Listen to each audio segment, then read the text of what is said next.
Bonjour à toutes et à tous, ici Sébastien de Humanissu Consulting. Aujourd'hui, nous allons aborder un sujet de plus en plus central dans le business, à savoir la RSE, ou responsabilité sociale des entreprises.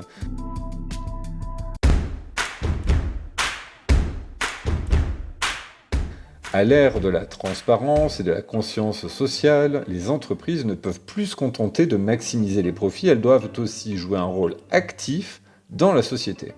Dans cet épisode, nous allons explorer comment la RSE peut être un outil puissant pour renforcer l'engagement des collaborateurs, des clients et des partenaires, tout en contribuant positivement à la communauté et à l'environnement. La RSE est devenue un enjeu incontournable pour les organisations modernes. Une étude de PwC en 2023 a révélé que 88% des consommateurs préfèrent acheter des produits et services d'entreprises engagées dans des pratiques responsables et que 76% des employés sont plus fidèles à une entreprise qui met en avant sa RSE. Alors, avant d'aborder l'histoire et les stratégies pour développer une RSE efficace, il est essentiel de comprendre les principaux piliers de la RSE ainsi que les obligations légales qui en découlent pour toutes les entreprises en fonction de leur taille, de leur chiffre d'affaires et de leur secteur d'activité. Les piliers de la RSE reposent généralement sur 3 dimensions. Alors, il y a plusieurs piliers, je ne vais pas rentrer dans le détail, je vais vous donner les 3 grandes lignes, les 3 dimensions clés. Le pilier social, qui concerne les relations avec les employés, les clients, les fournisseurs, la communauté au sens large. Il inclut des initiatives telles que le respect des droits de l'homme, la promotion de la diversité et de l'inclusion, et également l'amélioration des conditions de travail. Ensuite, on a la dimension environnementale, qui est un pilier qui porte sur la gestion de l'impact environnemental de l'entreprise. Cela inclut des actions visant à réduire les émissions de gaz à effet de serre, à gérer les ressources naturelles de manière durable et à minimiser les déchets et la pollution. Ensuite, on a le pilier économique qui concerne la contribution de l'entreprise à l'économie, à la fois par la création de valeur pour les actionnaires et par la contribution au développement économique local. Cela inclut aussi des pratiques éthiques telles que la transparence financière et la lutte contre la corruption. En France, les obligations en matière de RSE varient en fonction de la taille de l'entreprise. Depuis l'introduction de la loi Grenelle 2 en 2010, les entreprises cotées en bourse ainsi que celles dépassant certains seuils, à savoir 500 salariés et 100 millions d'euros de chiffre d'affaires, sont tenues de publier un rapport RSE annuel. Ce rapport, étant obligatoire, doit détailler les actions entreprises par la société pour répondre aux enjeux sociaux, environnementaux et économiques, ainsi que les résultats obtenus. Plus récemment, la loi Pacte de 2019 a introduit le concept de raison d'être, encourageant les entreprises à inscrire leurs engagements sociaux et environnementaux dans leur statut. Cette évolution législative vise à renforcer l'intégration des préoccupations RSE dans la stratégie globale des entreprises. En 2023, les Échos, au travers d'un article publié par les Échos, a été souligné l'importance de ces obligations pour inciter les entreprises à adopter des pratiques responsables. Le rapport montre également que les entreprises qui intègrent pleinement la RSE dans leur stratégie sont celles qui parviennent le mieux à se différencier et à renforcer leur résilience face aux crises économiques et environnementales. Pour se conformer aux obligations légales en matière de RSE, les entreprises doivent commencer par évaluer leur impact sur chacun des 3 piliers et définir les objectifs clairs pour améliorer leur performance. Elles doivent également s'assurer que ces objectifs sont mesurables et que les résultats sont régulièrement communiqués aux parties prenantes. La transparence et la conformité aux normes légales ne sont pas seulement des obligations, elles sont aussi des opportunités pour renforcer la confiance et la réputation de l'entreprise. Donc reprenons un peu sur l'histoire et le contexte de la RSE et son émergence. Le concept de RSE a émergé au début du XXe siècle, mais c'est dans les années 70 que la RSE a commencé à prendre une place importante dans le monde des affaires, avec la montée des mouvements environnementaux et des droits de l'homme. Les scandales industriels, tels que les marées noires et les violations des droits du travail, ont poussé les entreprises à repenser leur rôle dans la société. Dans les années 90 et 2000, la mondialisation a accentué la pression sur les entreprises pour qu'elles adoptent des pratiques plus responsables. des normes internationales, telles que les principes directeurs de l'OCDE, à l'intention des entreprises multinationales, et les objectifs de développement durable de l'ONU, ont été établis pour guider les entreprises vers une conduite plus éthique et plus durable. Aujourd'hui, la RSE est un pilier stratégique pour de nombreuses entreprises qui la considèrent comme essentielle à leur succès à long terme. Les entreprises les plus avancées en matière de RSE intègrent ces pratiques dans leur ADN, allant au-delà des simples obligations légales pour créer un impact positif sur la société et l'environnement. Les exemples sont nombreux. VVF, Cultura, que sais-je, enfin un nombre incroyable d'entreprises adoptent ces pratiques et les intègrent vraiment à l'ADN de leur société. Donc je vous parle d'ADN, je vous parle donc de culture d'entreprise. Une RSE réussie commence par un engagement authentique de la direction et se reflète dans les valeurs, la mission et les pratiques quotidiennes de l'entreprise. Je vais vous reparler de Danone, qui a fait de la RSE une partie intégrante de sa mission avec son concept One Planet, One Health. Donc, cette approche un peu holistique vise à promouvoir une alimentation saine tout en protégeant la planète. Danone, d'ailleurs, s'engage à réduire son empreinte carbone, à soutenir l'agriculture durable et à améliorer la santé des consommateurs par des produits plus naturels. Un article publié par Le Monde en 2023 souligne que cet engagement fort a non seulement renforcé la marque Danone, mais a également accru la fidélité des employés et des consommateurs. Donc, pour intégrer la RSE dans votre culture d'entreprise, définissez clairement les valeurs et les engagements RSE de votre organisation. Assurez-vous que ces valeurs sont communiquées à tous les niveaux de l'entreprise, à toutes les parties prenantes et qu'elles sont intégrées dans les processus de décision. Je vous invite également à encourager les employés à participer à des initiatives RSE et reconnaissez leur contribution pour renforcer leur engagement. Une deuxième stratégie consiste à impliquer activement les employés dans les initiatives RSE. Les employés sont souvent les meilleurs ambassadeurs des efforts RSE de l'entreprise et leur engagement peut amplifier l'impact de ces initiatives. Exemple, LVMH, le groupe de luxe français, a lancé un programme interne appelé Life 360 pour impliquer ses employés dans les initiatives de durabilité. Ce programme encourage les employés à proposer des idées pour réduire l'empreinte écologique de l'entreprise, améliorer le bien-être des employés, soutenir les communautés locales, etc.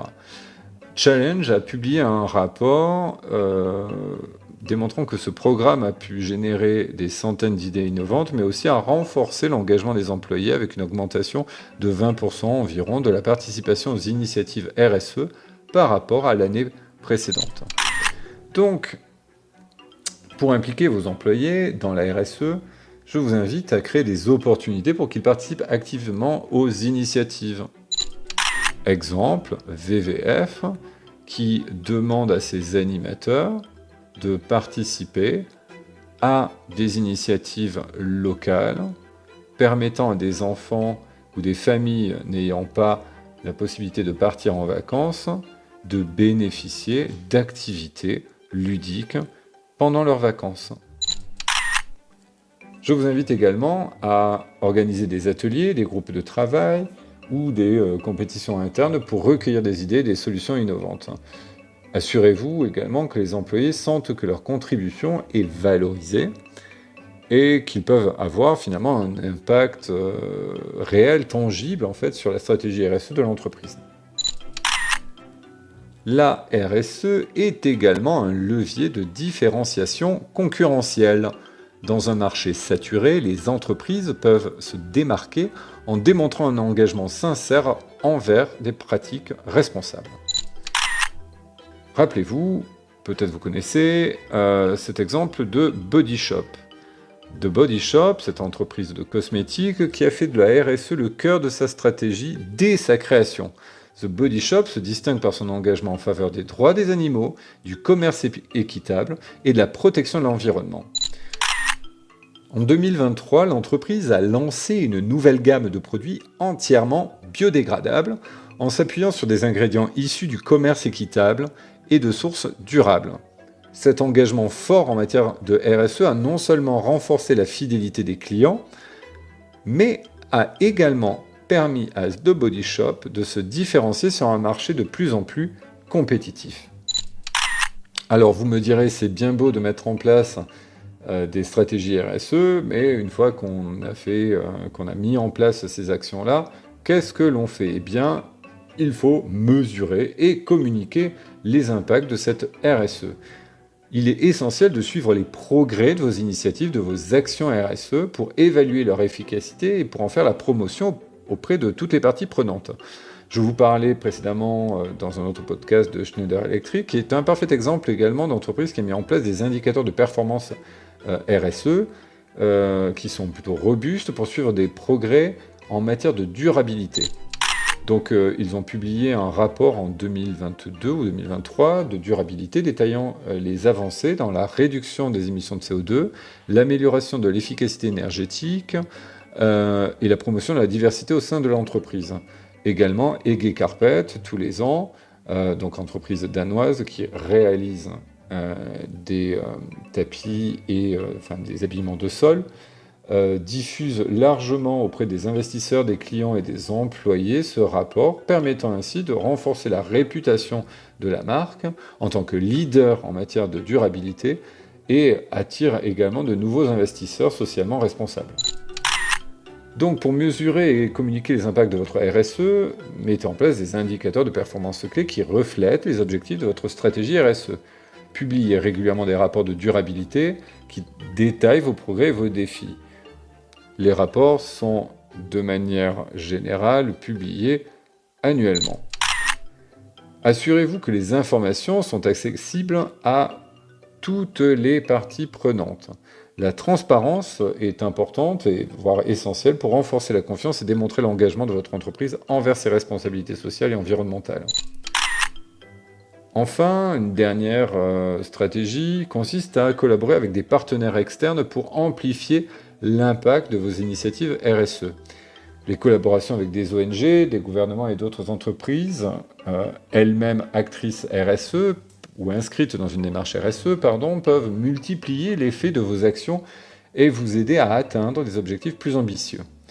Je reviens à l'exemple de Nestlé que j'avais cité dans un épisode précédent, qui a collaboré avec Fairtrade International and Rainforest pour améliorer les conditions de vie des producteurs de café et de cacao. En 2023, Nestlé a étendu son partenariat pour inclure des programmes d'éducation et de santé dans les communautés agricoles, permettant ainsi de réduire, ou en tout cas contribuant ainsi à réduire la pauvreté et à promouvoir le développement durable. D'ailleurs, Figaro a publié un article saluant cette collaboration comme un modèle de partenariat réussi et ayant un impact significatif sur les chaînes d'approvisionnement et les communautés locales. Donc, je vous invite à identifier des partenaires stratégiques qui partagent vos valeurs et vos objectifs, qui sont inscrits également dans une démarche RSE. Collaborez avec eux pour mettre en œuvre des initiatives à plus grande échelle qui auraient un impact plus limité si elles étaient menées seules, en fait. Donc les partenariats peuvent également apporter de nouvelles perspectives, des ressources supplémentaires et une plus grande crédibilité à vos initiatives RSE. Pour conclure, la RSE est bien plus qu'une simple obligation, c'est un outil puissant pour transformer positivement votre entreprise, votre communauté et votre environnement. En intégrant la RSE dans votre culture d'entreprise, en impliquant vos salariés, en utilisant la RSE comme levier de différenciation, en mesurant et communiquant vos impacts et en collaborant avec des partenaires externes, vous pouvez créer une stratégie RSE qui renforce l'engagement et génère des bénéfices à long terme pour toutes les parties prenantes. Je vous remercie d'avoir suivi cet épisode de 2 minutes pour.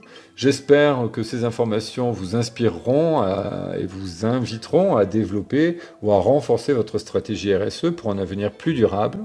N'oubliez pas de vous abonner pour ne pas manquer les prochains épisodes et de consulter nos vidéos courtes sur LinkedIn et YouTube pour des conseils pratiques et rapides.